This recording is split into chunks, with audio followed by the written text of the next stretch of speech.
Hey everybody. I just wanted to point out something about OPEC and OPEC Plus. This is our union of gas companies all around the world that are responsible for all of the gas price hikes that are going on. They said that we are to expect this summer some more high prices for that, which of course we all know is total bullshit, as I've stated throughout other segments throughout the past year, 2 years. I've called their bluff on so many of their crap based off of the evidence at hand. And remember, I'm not even an investigative journalist. I'm one of you guys.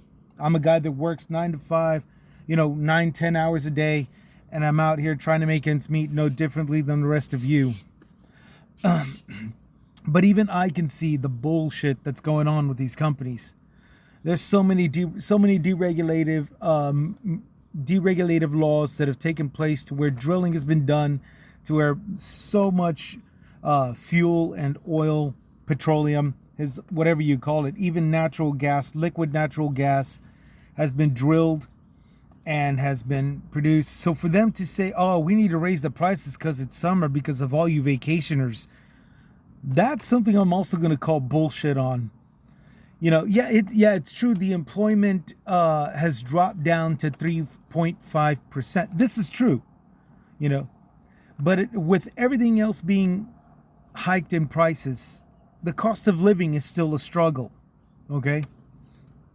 So for OPEC and OPEC Plus to say, well, it's only right with businesses raising prices to we make it competitive by raising our prices also, as the way that is what makes business just business. It is business and blah, blah, blah, and all this other crap. For them, okay, they've got the whole world in their hands. We all know this. Without fuel and oil, our countries all go to pot, okay? That being said, what we need to start looking at through our political leaders is, especially through unionized leaders like the EU and what used to be NAFTA. I forget what it's called now. I think it's U.S. Marine Corps or something like that. It's the equivalent of U.S. Marine Corps, USMC, which is just dumb.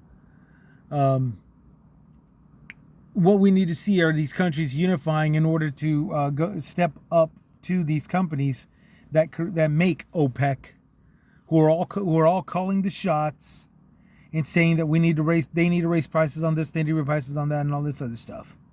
Okay, keep our countries fueled, or pay some heavy fines. Pay some hefty fines, fees, stuff like that. Anything to make up for the lost money that every single civilian is going through. Okay? Because if we have to restrict ourselves and all this other crap by keeping our travels short and simple, then you need to make up for it. Plain and simple. Plain and simple. Excuse me. Sorry, my throat.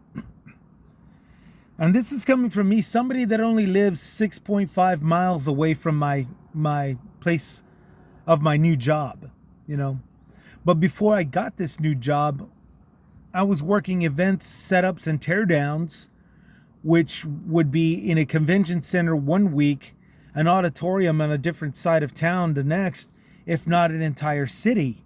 And I'm in Texas, so the travel gas, the gas for traveling is very important. That being said, even if we only live 2 miles or just down the street from where we work, it's the simple fact that OPEC and OPEC Plus is hiking up gas prices, forcing us to limit us to this level. Well, I only need to drive 2 miles to work, 2 miles back. Okay? It's messed up, because one of the best ways of fueling your gas is not so much how much gallons can I buy, but how much gallons do I need to buy in order to get life, my productive life productive. This crap that we're hearing from OPEC and OPEC Plus does nothing but complicate everything. It is just an absolute farce. It's a fraud, and it's another scheme for them to rake in more bucks, more money. Which let's be honest, OPEC is not going to profit like the way they did in 2022. This next move is them trying to. It's trying to. Well, you all are vacationing now. No, that's not an excuse. Because not all of us are vacationing, and I can give you an example. When I was rideshare driving from the years 2017 to 2022. Okay. But between 2017 and 2020, when all this pandemic and all this other shit, furloughs and shutdowns started, everything was overcrowded. The airlines were backed up. What else is new? They're still backed up, but back then, it was a common thing. Trains were relied upon. They're relied upon a little bit more now, but they were also the escape options, and traveling with vehicle was starting to look like more and more of a necessity. It was so whacked that people were actually starting to make RV conversions and stuff. But we still had enough fuel and energy that we can rely on in order to get all that stuff done. Okay. Now this pandemic thing happens. Gas companies close their what do you call it? Not their drilling stations, but their stations that converts the crude into fuel and all that. They closed down the shops. They haven't reopened them, and they're demanding that the government gives them billions and billions of dollars, if not $1 trillion, to reopen a brand new one at a time. So it's $1 trillion per section, when they've already closed down X amount. Okay. These types of swindles and all that is what these major companies have done. And I've talked about this before. I'll try to look up the episodes. I try to look up the segments that where I brought this up. I'm not going to state the numbers now, but I think it was around 100,000 employees yearly. But every quarter year, 10 to 20,000, 25,000 would be let go. And then refinery was the word. Sorry about that. In order to refine the crude to fuel, oil and fuel. 100,000, and then about a third of it would be let go, within a quarter of a year. And this is something that employees had to deal with and probably still do, And now that we've got, 3 years after the pandemic, everything's come back to normal except the productivity that we used to have before the 2020 pandemic scare. Okay? To this day, I said it before and I'm saying it again, to this day, they have no excuse to be milking us. They have no excuse to be trying to hike our prices and all this other stuff. They still got no solid leg to stand on for their greed. And this is what I'm talking about when I say keep America fueled or pay some heavy prices. And we can technically do that. Remember, OPEC and all them is a corporation, is a what do you call it? An organization made up of all these companies that are of the fuel and oil industry. You know, here in Texas, it's called Motiva. That's the big dog here in Texas, which is Saudi owned.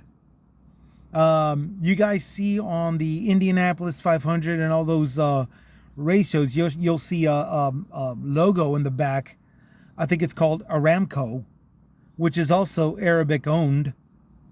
You know, and that's an entire country that's you know, full of poverty and all that stuff, and that's because those that owned that own the country are the fuel industries that own Motiva and Aramco. Okay, they own Saudi Arabia, they own Qatar or Qatar, whatever you want to call it. I'm calling it Qatar because that's how it's spelled. They own all those places.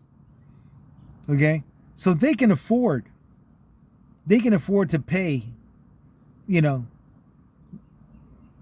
I don't know, $1 trillion a year, you know, because they're making trillions per year anyway, based off of their providing their productivity globally. I think that would actually help out the U.S. immensely, especially if we, the ordinary workers, are grounded. You know, if we're grounded to where, well, I have enough to make it to 2 miles, in my case, 6.5 miles to work and 6.5 miles back to the house.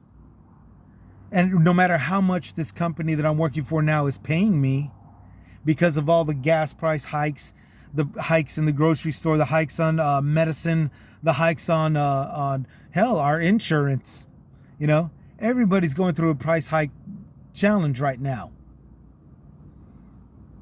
I think a country like Saudi Arabia that provides Movita here in Texas, Aramco for the rest of the U.S., you know, should pay $1 trillion per year for all of this hike pricing that they're doing.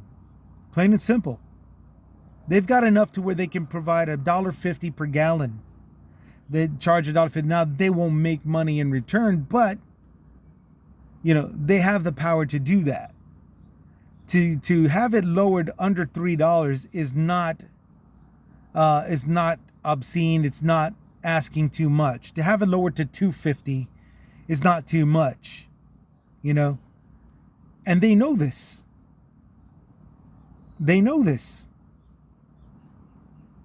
So for the UN to get together and provide an agreements with all the other countries, you know, to have them provide the same fuel that they've been providing just without price hiking, or pay the fine. Again, in my case, in my viewpoint, $1 trillion per year, they're very capable of doing that. The Saudi Arabia is very capable of paying that much to us. Keep us fueled or pay the fine. I don't see a problem with that. And that's the point of this segment here. We really need to find a way to connect to our leaders, to connect to other political leaders, to place that bar right there for our fuel providing industries to cooperate and ease the tension immensely. Because again, to this day, they're hacking prices. Their rising prices for whatever reason is just total bullcrap. They have no valid excuse. No valid excuse. All right, I'm going to cut the segment right there within the 15-minute mark. Y'all stay safe out there. Have a good one. This is Chris with Chris's Comments, signing out.